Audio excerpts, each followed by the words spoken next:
ಸ್ವಾತಂತ್ರ್ಯೋತ್ಸವ ನಿಮಿತ್ತವಾಗಿ ಸಿದ್ದಾಪುರ ಗ್ರಾಮದಲ್ಲಿ 900 ಮೀಟರ್ ಒಂದು ಧ್ವಜವನ್ನು ಊರಲ್ಲಿ ಪ್ರದರ್ಶನ ಮಾಡೋದ್ರ ಮುಖಾಂತರ ಊರಿನ ಪ್ರಮುಖ ಬೀದಿಗಳಲ್ಲಿ ಹಾಯ್ದು ಈಗ ಮತ್ತೆ GHS ಸಿದ್ದಾಪುರ ಶಾಲೆಗೆ ಹೋಗ್ತಾ ಇದ್ದಾರೆ.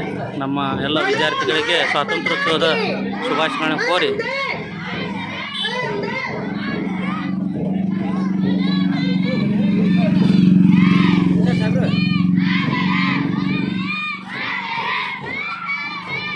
ಸುಮಾರು 900 ಫೂಟು ಇರುವಂಥ ಒಂದು ಧ್ವಜವನ್ನು ಪ್ರಥಮ ಬಾರಿಗೆ ಸಿದ್ದಾಪುರ ಗ್ರಾಮದಲ್ಲಿ ಒಂದು ಏರ್ಪಡಿಸಲಾಗಿತ್ತು.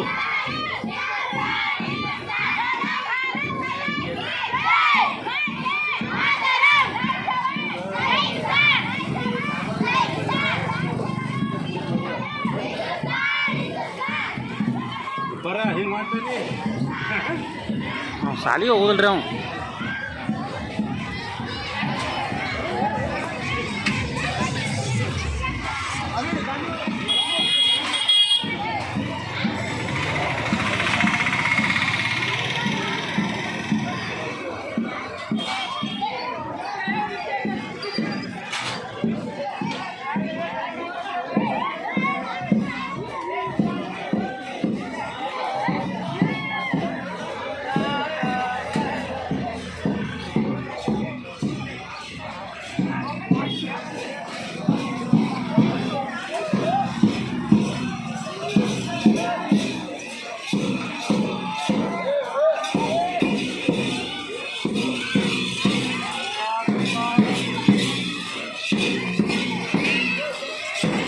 KGMPS ಸಿದ್ದಾಪುರ ಶಾಲೆ ಹೆಣ್ಣು ಮಕ್ಕಳ ಶಾಲೆ.